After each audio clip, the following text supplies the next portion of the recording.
அனைவருக்கும் தினம் ஒரு தகவல் சார்பாக இனிய வணக்கங்கள். இன்றைக்கி நம்ம பார்க்க போகிற பதிவு நாளை வந்திருக்கக்கூடிய சக்தி வாய்ந்த அபிஜித் நட்சத்திர நேரம். நம்முடைய வாழ்க்கையில் தொட்டதெல்லாம் துளங்குவதற்கு, காரியவற்று நடப்பதற்கு, இதுவரைக்கும் எங்களுக்கு நடக்கலை அப்படிங்கிற ஒரு விஷயத்தை கூட இல்லை விதியே எதிர்ந்தால் கூட அந்த விதியை மாற்றக்கூடிய சக்தி இந்த ஒரு நேரத்துக்கு இருக்குது அப்படின்னு சொல்லிட்டு ஆன்மீகத்திலையும் சரி புராணத்திலும் பல கருத்துக்கள் சொல்லப்பட்டிருக்குங்க. அப்படிப்பட்ட சக்தி வாய்ந்த நேரமானது நாளைக்கு வந்திருக்கக்கூடிய விஜயதசமி நாளோடு வந்திருக்கிறது கூடுதலான விசேஷம். எப்பயுமே விஜயதசமினாலே நமக்கு தொட்ட விஷயங்கள் எல்லாத்துலேயுமே வெற்றி கிடைக்கும். நமக்கு எடுக்கின்ற முயற்சிகள் எல்லாமே வெற்றி மேல் வெற்றி கிடைப்பதற்கு தான் இந்த நாளை நம்ம உபயோகப்படுத்துவோம். அப்படி இது ரெண்டுமே சேர்ந்து வரக்கூடிய அற்புதமான ஒரு நாள். அற்புதமான அந்த 24 நிமிஷத்தில் உங்கள் வாழ்க்கையில் உங்களுக்கு என்ன வேணுமோ, எந்த விஷயங்கள் நடக்கணுமோ இறைவன்கிட்ட நீங்கள் கேட்டு பாருங்கள், நிச்சயமாக நடக்கும். அப்படிப்பட்ட சக்தி வாய்ந்த நேரம் எப்போ வந்திருக்கு, அந்த நேரத்தில் நம்ம என்ன செய்யணுங்கிற அற்புதமான தகவல்கள் தான் இன்றைக்கி நம்ம தெரிஞ்சுக்க போகிறோம். பதிவுக்குள்ளே போகிறதுக்கு முன்னாடி நம்முடைய சேனலை சப்ஸ்கிரைப் பண்ணாமல் பார்த்துட்ருக்கோங்க, கண்டிப்பாக சப்ஸ்கிரைப் பண்ணிக்கோங்க. அப்போ தான் எங்களுடைய எல்லா நல்ல நல்ல பதிவுகளுமே உடனுக்குடனே வரும். பக்கத்தில் இருக்கக்கூடிய பில் பட்டனையும் மறக்காமல் கிளிக் பண்ணிக்கோங்க.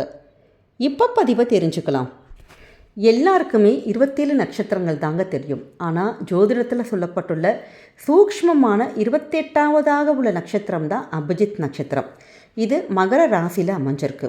உத்திராடம் 4ஆம் பாதம் மற்றும் திருவோணம் 1 பாதம் மற்றும் 2வது பாதத்தில் வரக்கூடிய நட்சத்திரம். இதனுடைய ஸ்தானம் எங்கே இருக்குது அப்படின்னு கேட்டிங்கன்னா, ஸ்ரீ கிருஷ்ண பரமாத்மாவுடைய தலையில் இருக்கக்கூடிய மயிலிறகு அப்படின்னு மகாபாரதத்திலே இதனுடைய மகிமையும் புராணங்களும் சொல்லுது. மகாபாரதத்தில் குருஷேத்திர போர் தொடங்குறதுக்கு முன்னாடி சகுனி சகாதேவன் கிட்ட போயிட்டு எந்த நேரத்தில் போரை தொடங்கினா வெற்றி கிடைக்கும் அப்படின்னு சொல்லிட்டு நேரத்தை குறிக்க சொல்லி அனுப்பிச்சிருக்காரு. அப்போ ஜோதிடத்தில் மிகப்பெரிய வல்லுநர் தான் சகாதேவன். ஆனால் எதிரிகளாக இருந்தால் கூட உண்மையை மறைக்காமல் அவங்க வெற்றி பெறக்கூடிய அந்த அபிஜித் நட்சத்திரம் தோன்றக்கூடிய ஒரு நேரத்தை குறித்து கொடுத்து அனுப்புனானாம். அப்போ அந்த நேரத்தில் ஸ்ரீகிருஷ்ணர் அந்த நேரத்தில் இவங்க கௌரவங்க போரை ஆரம்பிச்சிட்டாங்கன்னா அவங்க வெற்றி பெற்றுவாங்க. அதனால தான் வானத்தில் இருக்கக்கூடிய அந்த நட்சத்திரத்தை எடுத்து தன்னுடைய மயில் இறகில் மறைச்சி வச்சுக்கிட்டாராம். அடுத்த நாள் நமக்கு போரும் தொடங்குனுச்சு. ஆனால் நட்சத்திரம் தான் நமக்கு பகவான் கிருஷ்ணன் மறைச்சி வச்சுக்கிட்டாரே, அதனால் அதனுடைய பலன் இல்லாமல் போயிடுச்சு. அதனால் கௌரவர்கள் போரில் தோற்று போயிட்டாங்க. அதர்மம் தோற்றுச்சு, தர்மம் தான் ஜெயிச்சிச்சு. கடைசியில் இந்த போரெல்லாம் முடிஞ்சதுக்கப்புறமேட்டு திருப்பி இதே மாதிரி அந்த நட்சத்திரத்தை திருப்பி நீங்கள் எடுத்த இடத்துல வச்சுருங்க அப்படின்னு சொல்லிட்டு தேவர்கள் எல்லாருமே வேண்டி கேட்டுக்கிட்டாங்க. ஆனால் பகவான் கிருஷ்ணர் கலியுகத்தில் மனுஷங்க பெரிய பெரிய தவறுகள் பண்ணுவாங்க. ஏன்னா இந்த நேரத்தில் நீங்கள் நல்ல விஷயங்கள் செஞ்சாலும் உங்களுக்கு நல்லது தான் நடக்கும். கெட்ட விஷயங்கள் ஒருத்தங்க கெட்டு போகணும், அழிஞ்சு போகணும், அவங்களுக்கு கெடுதல் நடக்கணும் அப்படின்னு நம்ம வேண்டிக்கிட்டாலுமே கெடுதலாகி போயிடும். அதனால தான் இது மாதிரி கலியுகத்தில் மனுஷங்க கண்டிப்பாக தப்பு பண்ணுவாங்க அப்படின்ட்டு அந்த நட்சத்திரத்தை தன்னுடைய மயில் இறகுலே ஒளிச்சு வச்சுக்கிட்டாராம். வெறும் வானத்தில் 24 நிமிஷங்கள் மட்டுமே தோன்றுமாறு அருள் பாலித்தார் அப்படின்னு மகாபாரதத்தில் உள்ள புராண கதை தாங்க இது. அப்படிப்பட்ட சக்தி வாய்ந்த ஒரு நேரம், வெறும் 24 நிமிஷம் மட்டும்தான் நமக்கு இந்த ஒரு சைக்கிள், அதாவது 28 அந்த நாட்களுக்கு ஒரு முறை வரக்கூடிய இந்த நட்சத்திர நேரம். இந்த நேரத்தில் நம்முடைய வாழ்க்கையில் நீங்கள் எதை தொடங்கினாலுமே நமக்கு வெற்றி. இந்த நட்சத்திரத்துக்காரவங்க நம்ம அந்த ஒரு குழந்தை இந்த நட்சத்திரத்தில் பிறந்துச்சு அப்படின்னு சொன்னீங்கன்னா கண்டிப்பாக அந்த குழந்தை ரொம்ப வெற்றியாளராக இருக்கும். ரொம்ப சாதனைகள் நிறைய புரிவாங்க. தோல்வியை கண்டு பயப்படாமல் ரொம்ப தைரியம் முடிவுங்களாக இருப்பாங்க. ஏன்னா இந்த நட்சத்திரத்துக்கு அவ்வளோ ஒரு வலிமைகள் மகிமைகள் எல்லாமே இருக்குது.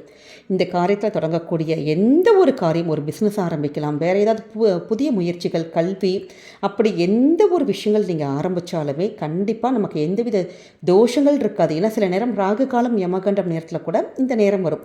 நம்ம இப்போ நிறைய பேர் சொல்லுவோம் ராகு காலம் யமகண்டம் நேரத்தில் நம்ம ஆரம்பித்தா, அஷ்டமி நவமியில் ஆரம்பித்தா அதை பண்ணக்கூடாது அப்படின்னு சொல்லுவாங்க. ஆனால் இந்த நேரத்தில் நீங்கள் தொடங்கினீங்கன்னா இதுக்கு எந்தவித தோஷங்கள் எதுவுமே கிடையாது. எதை ஆரம்பித்தாலுமே வெற்றி மேல் வெற்றி கிடைக்கும்.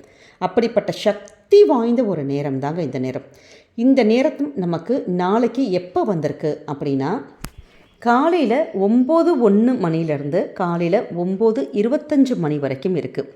சரியாக 24 நிமிடங்கள் இந்த ஒரு நேரம் வந்திருக்கு. இந்த நேரத்தில் பகவான் கிருஷ்ணரை நம்ம வீட்டில் நம்ம ஆத்மார்த்தமாக வேண்டி, நாளைக்கு விஜயதசமிங்கிறதுனால நம்ம எல்லாருமே நம்முடைய பூஜையில் தீபங்கள் ஏற்றி வழிபடுவோம். உங்கள் வீட்டில் ஏற்கனவே தீபங்கள் ஏற்றிருந்தாலும் பரவாயில்ல, இல்லாட்டி சின்னதான ஒரு அகலில் கிருஷ்ணருக்கு பிடித்த ஒரு நெய் தீபம் மட்டும் நீங்கள் ஒன்று ஏற்றிட்டு பகவான் கிருஷ்ணருடைய படம் இருந்ததுன்னா அதற்கு பூக்கள் அந்த அலங்காரங்களை நீங்கள் பண்ணலாம். அப்படி கிருஷ்ணர் படம் இல்லைம்மா அப்படிங்கிறவங்க பெருமாள் படங்கள் இருந்தால் பண்ணுங்கள். அதுவும் எங்கள் கிட்ட இந்த 2 படமும் இல்லை அப்படின்னா ஒரு தீபம் மட்டுமே ஏற்றினா போதுங்க. இப்படி எங்களால் அகல் தீபம் கூட தனியாக ஏற்ற முடியல அப்படிங்கிறவங்க நம்ம வீட்டில் சுவாமி ரூமில் ஒரு விளக்கு ஏற்றிருப்போம் பார்த்தீங்களா, அந்த தீபத்தையே சாக்ஷாத் நீங்கள் கிருஷ்ணருக்கு ஏற்றின மாதிரி பெருமாளுக்கு ஏற்றின மாதிரி மனசில் நம்ம ஆத்மார்த்தமாக நம்ம நினச்சி அந்த 9:01 மணிலேருந்து 9:25 மணி வரைக்கும் உள்ள நேரத்தில் நமக்கு இந்த காலையில் வரக்கூடிய நேரத்தில் நீங்கள் பூஜேரியில் உட்காந்துட்டு உங்களுக்கு வாழ்க்கையில் உங்களுக்கு என்ன வேண்டுதல்கள் இருக்கோ, இப்போ ஒவ்வொரு முறையும் நம்ம இந்த பதிவுகள் கொடுத்துட்ருக்கோம். நிறைய பேருக்கு சீக்கிரமாக ஒரு 2-3 அந்த தடவை நம்ம வேண்டுறதுக்குள்ளே டக்குன்னு கிளிக் ஆகிருக்கும், சிலருக்கு காலதாமதமாக இருக்கும். அப்படி மாதம் மாதம் ஒவ்வொரு வேண்டுதல்கள் வைக்காதீங்க. ஒரே வேண்டுதல் தொடர்ந்து அந்த வேண்டுதல் நீங்கள் சக்ஸஸ் ஆகிற வரைக்கும் கண்டினியூஸாக ஒவ்வொரு மாதமும் இந்த அபிஜித் நட்சத்திர நேரத்தில் பகவான்கிட்ட நம்ம கேட்குறப்ப நிச்சயமாக எவ்வளோ பெரிய கர்மாவாக இருக்கட்டும், எவ்வளோ விதியே நடக்காதுன்னு அந்த ஒரு விஷயங்களாக இருக்கட்டும், ஆனால் இந்த கிருஷ்ணனுடைய அருளாலும் இந்த அபிஜித் நட்சத்திரத்துடைய அந்த நேரத்துடைய அந்த பிளெஸ்ஸிங்ஸாலும் கண்டிப்பாக நமக்கு நடக்குங்க. அதனால் உங்களுக்கு அந்த நடக்காத வேண்டுதல்களை இந்த நேரத்தில் கரெக்டாக நம்ம கேட்டாலே போதும். அப்படி நம்ம வேண்டி கேட்குறப்ப சொல்லக்கூடிய ஒரு ஸ்துதி இருக்குது. இந்த ஸ்துதியை நீங்கள் 3 முறை சொல்லிவிட்டு உங்களுடைய வேண்டுதல்களை நம்ம இறைவன்கிட்ட வைக்கலாம். அந்த ஸ்துதி அபஜித ஆகமாந்த தீர அபாஜிதாம்பர நட்சத்திரனாம் நாததீய ஜோதினாம் நல கங்காதர பவதாரண சிவச்சிய விஷ்ணுமேதினாம் பவதவலாம் சுத பரிபாலய சரணாகத பாகிமாம். இதை 3 முறை நீங்கள் படிச்சுட்டு என்ன வேணுமோ அந்த பாசிட்டிவ் மைண்டோட ஒரு நெகட்டிவ் தாட்ஸ் கூட மனசில் வரவே கூடாதுங்க. மனசில் முழுக்க முழுக்க கிருஷ்ணரை நினச்சி கண்டிப்பாக எங்களுக்கு இந்த ஒரு விஷயத்தை நீங்கள் நடத்தி கொடுக்கணும் பகவான் கிருஷ்ணரே அப்படின்னு சொல்லிட்டு நீங்கள் ஆத்மார்த்தமாக வேண்டி கண்டிப்பாக இது எங்களுக்கு நடக்கும், இது நிச்சயம் நடந்தே தீரும் அப்படின்னு சொல்லிட்டு நமக்கு இந்த வெற்றியை தரக்கூடிய இந்த 24 நிமிஷங்கள் ப்ளஸ் நமக்கு விஜயதசமி இப்படி அம்பாள் அனுகிரகத்தோடு வந்திருக்கக்கூடிய இந்த ஒரு நாள் நமக்கு கிடச்சிருக்குது. கண்டிப்பாக ரொம்ப ரொம்ப புண்ணியம் பண்ணியிருக்கணுங்க.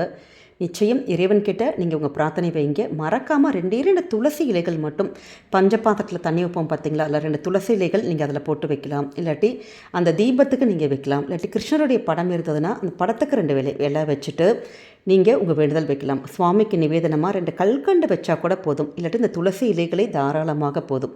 இப்போ உங்களுக்கு சுவாமி ரூமில் இது மாதிரி போக முடியல, எங்களுக்கு பெண்களுக்கான பீரியட்ஸாக இருக்கலாம், இல்லாட்டி வெளியூருக்கு நீங்கள் ஊருக்கு போயிருக்கலாம், இல்லை வெளியில் வேறு எங்கேயாச்சும் கூட இருக்கலாம். அந்த நேரத்தில் ஆத்மார்த்தமாக இந்த 24 நிமிஷத்தில் இந்த ஸ்துதியை சொல்ல முடிஞ்சவங்க சொல்லுங்கள். அப்படி சொல்ல முடியாதவங்க ஒரு மேனிஃபெஸ்டேஷன் மாதிரி உங்களுக்கு இந்த ஒரு விஷயங்கள் கண்டிப்பாக நடக்கணும் அப்படின்னு சொல்லிட்டு பகவான் கிருஷ்ணர்கிட்ட நீங்கள் வெளியிலேருந்து நம்ம வேண்டி கேட்டுக்கிட்டால் கூட போதும். இந்த நேரத்துடைய மகிமை அற்புதங்கள் அவ்வளோ ஒரு அட்டகாசமான பலன்கள் கண்டிப்பாக கொடுக்குங்க. அதனால் நிச்சயம் நம்பிக்கையோட நாளைக்கு வந்திருக்கக்கூடிய இந்த 24 நிமிஷ நேரத்தை எக்காரணம் கொண்டும் தவறவிடாதீங்க.